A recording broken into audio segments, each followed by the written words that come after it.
Здравствуйте, друзья! В эфире Геоэнергетика Инфо. С вами Радайкин Максим. И я, Борис Марцинкевич, всем добрый день. Россия рассматривает возможность продажи своих акций в АЭС Укую, которую строит Росатом в Турции. Стоимость акций оценивается примерно в 25 миллиардов долларов. Борис Леонидович, напомните, пожалуйста, что это за креативная идея такая продать половину нашей АЭС в Турции? Вот зачем? Ну, давайте по порядку. Во-первых, я не знаю, кто оценивает стоимость акций. У нас очень много сообщений о том, что продается, цена названа. Не знаю, Росатом в курсе. Ни ссылок на какое-то рейтинговое агентство, ни на что. Просто вот мы решили, что это акции стоят 25 миллиардов долларов. Почему? Неизвестно. Единственное, на что можно опираться, это на встрече Владимира Путина с генеральным директором Росатома Лихачевым на вопрос, во что обошлось строительство, была названа вот эта сумма. Но это сумма проекта, а стоимость акций неизвестна. На всякий случай напоминаю всем тем, кто уже успел все прокомментировать и все проанализировать, вы молодцы. Теперь сама идея, она возникла относительно недавно, в 2010 году, при подписании межправительственного договора о строительстве атомной электростанции «Аккую». Сейчас это подается как сенсация, но я все жду момента, когда в России будут запрещены анекдоты про горячих эстонских парней, как оскорбляющих чье-нибудь достоинство. Этой новости 15 лет. Может, по случаю юбилея ее решили озвучить еще раз. С самого начала, когда был подписан договор, предусматривалось, что до 49% акций будут предоставлены независимым инвесторам. К этой идее сейчас вернулись, причины тоже известны. Когда первый раз начались переговоры, это случилось вскоре после крайне тяжелой истории с российским самолетом, сбитым на территории Турции. Обстановка была одна. Предложение от консорциума турецких компаний в ценовом исполнении не устроило Росатом. На этом переговоры с группой инвесторов были прекращены. Почему именно сейчас? Сейчас достаточно точно известно, что в следующем году первый энергоблок начнет работу. Чем выше степень готовности того или иного проекта, тем выше его цена. Здесь совершенно не важно, говорим мы об атомной электростанции, о газовой электростанции, о заводе по производству табуреток. Тяжело продавать яму под фундамент, достаточно легко продавать светлые цеха, в которых решены все проблемы со всей инфраструктурой и завезены станки. Вот приблизительно в таком состоянии сейчас находится атомная электростанция «Аккую».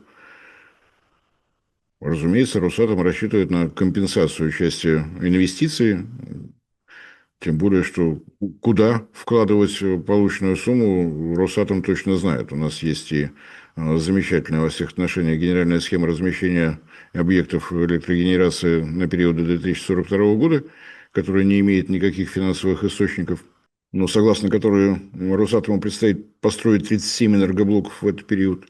Более чем серьезная нагрузка рассчитывать на помощь из бюджета или на возможность недорого кредитнуться в российских банках туманно, так скажем.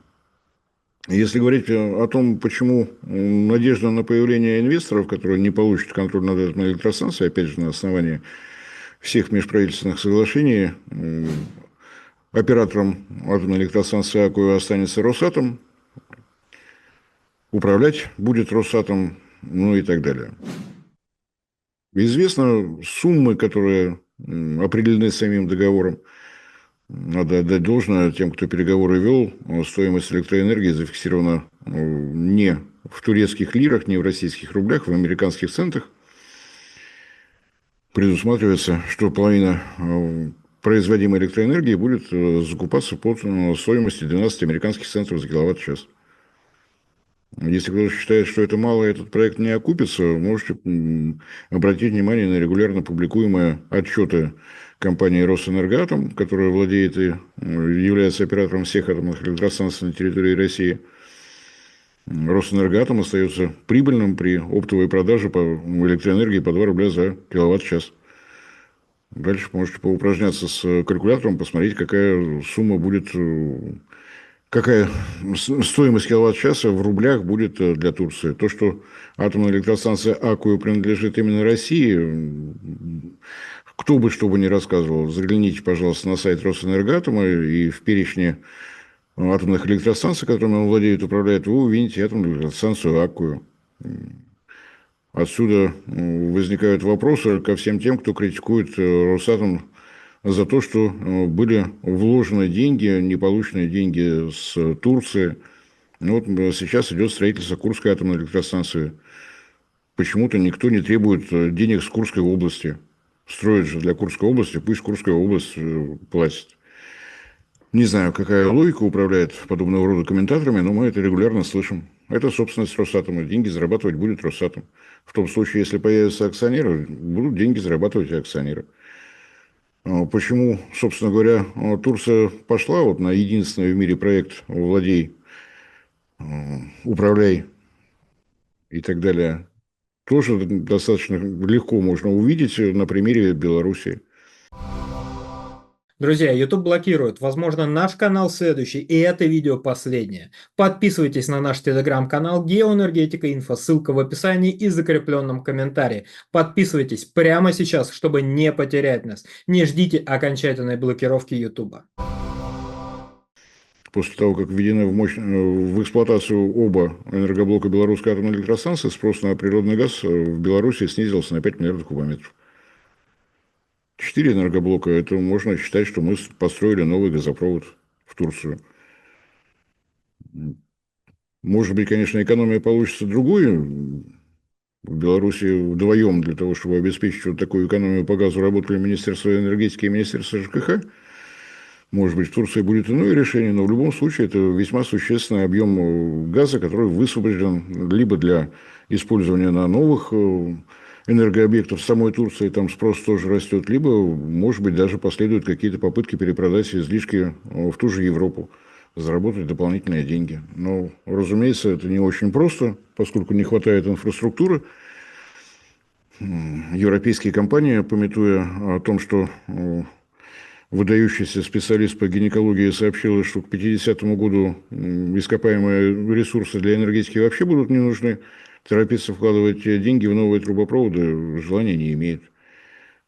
Поэтому остаются только те возможности, которые есть сейчас. С одной стороны, как бы не очень приятно, с другой стороны, Турция, как и Азербайджан, вряд ли будут вкладываться в строительство газопроводов по территории Евросоюза. Именно в связи с тем, что 2050 год, в общем-то, не так уж далеко. А трубопроводы – это те проекты, которые окупаются в среднем за 15-20 лет. 5 лет на строительство, 15-20 лет на то, чтобы они окупились, и на этом все. Это не тот вид спорта, в который будут играть. Но у Турции имеется возможность вести переговоры по мощностям трансбалканского магистрального газопровода, который сейчас не задействован или задействован только частично. Напомню, что он проходил через территорию бывшей Украины, в Словакию и Чехию, оттуда в Австрию и уходил на юг через Балканы, доходил не только до Турции, но есть возможность даже в Италию поставлять. Там есть соответствующее соединение. Мощность газопровода 16 миллиардов кубометров. Может быть, как вариант, получив возможность экономить газ за счет атомной электростанции, турецкие компании попробуют какой-то объем продолжать продавать по имеющимся мощностям. В таком случае я не очень удивлюсь, если среди потенциальных инвесторов имеются государственные газовые компании Турции. Им это действительно выгодно. Тем более, что генерация на атомной электростанции, как известно, надежная, КПД на среднемировой около 35%, но рассчитывают на коэффициент использования установленной мощности под 90%. Суммы определены. Половина мощностей по 14 американских центов за киловатт-час. Оставшиеся по рыночной цене сейчас в среднем в Турции, если я правильно пересчитал лиры, мог ошибиться, порядка 15 американских центов. Так что вкладывать нужно ровно один раз в покупку акций, дальше спокойно получать дивиденды. Они видны, они прозрачны. На мой взгляд, достаточно выгодная инвестиция. Как вариант использования суммы, которую удастся выручить за 49% акций, вложения на месте. Продолжаются переговоры о строительстве атомной электростанции на площадке Синоп. Там уже не будет такого варианта, который имеется в случае Аккую. Строй, владей, управляй. это будет классический вариант. Турция будет оплачивать.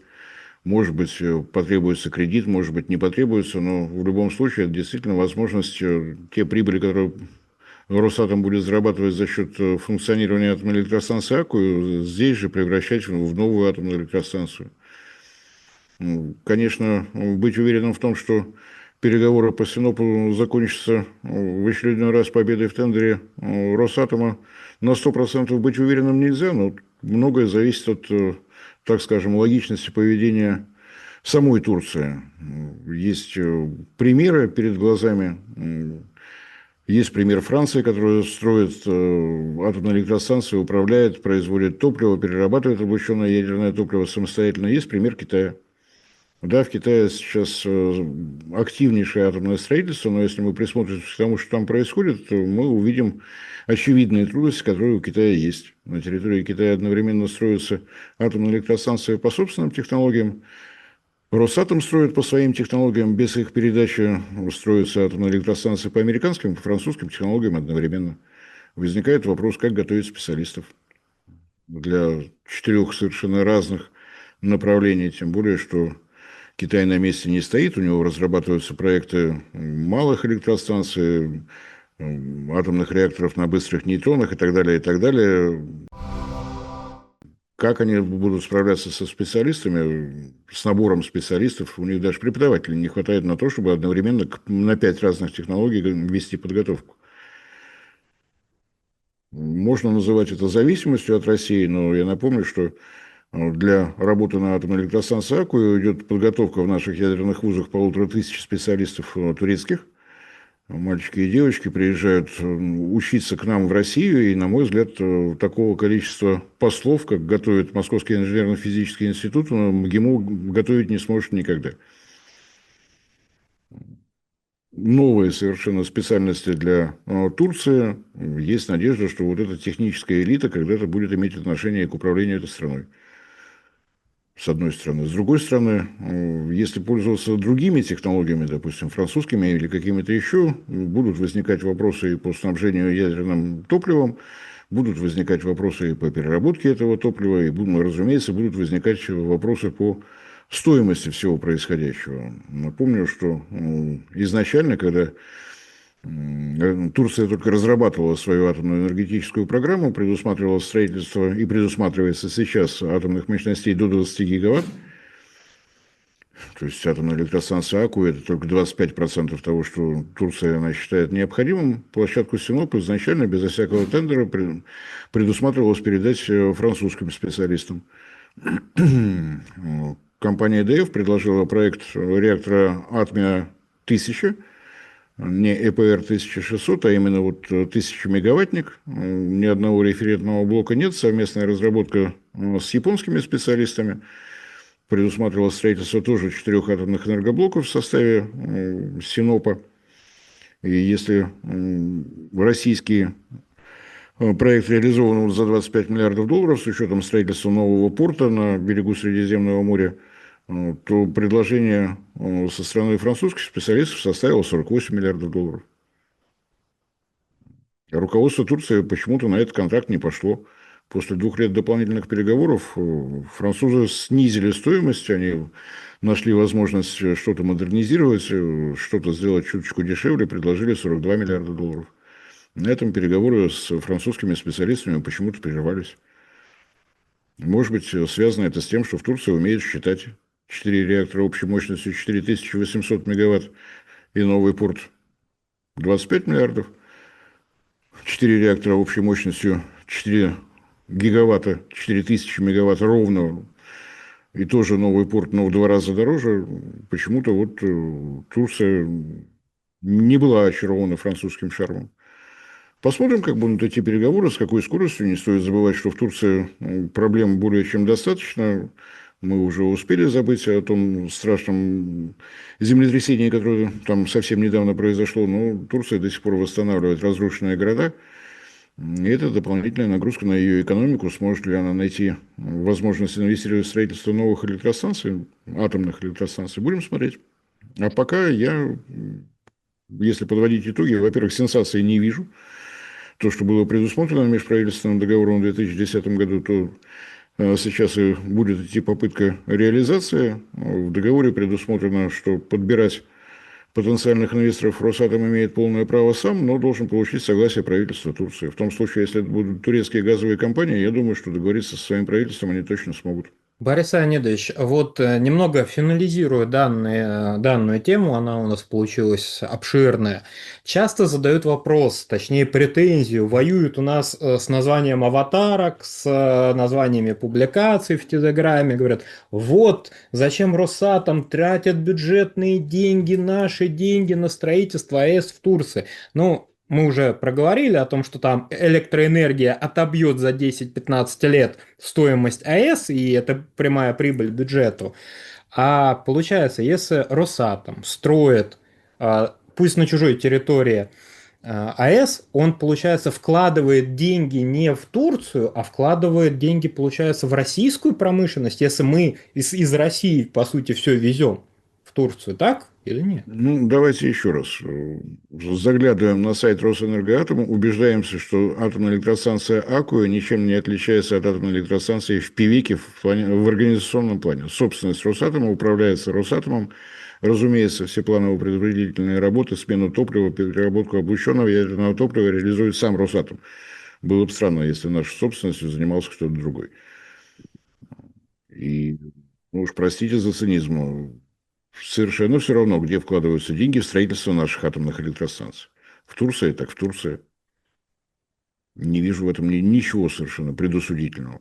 Борис Леонидович, большое спасибо за комментарий. Друзья, подписывайтесь на телеграм-канал Геоэнергетика Инфо. Ссылка будет в описании и закрепленном комментарии. Там же будут реквизиты для желающих финансово поддержать наш проект, чтобы мы и дальше также бодро вещали на всех площадках без монетизации. Спасибо, до новых встреч. Следите не только за нашими передачами, но и за тем, что происходит в мире энергетики, чтобы не удивляться сенсациям, возраст которых подбирается к совершеннолетию. Всем спасибо за внимание.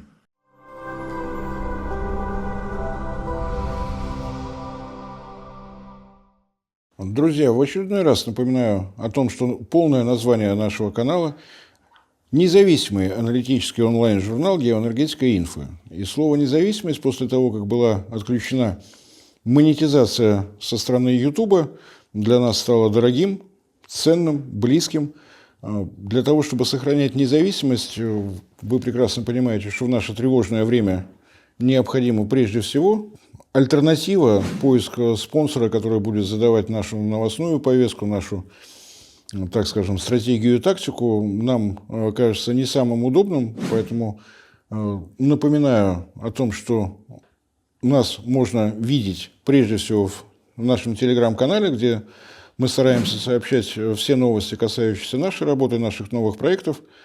Вы нас можете видеть на портале ВКонтакте, вы нас можете видеть в Дзене, вы нас можете поддерживать за счет того, что у нас имеется страница на Sponsor.ru.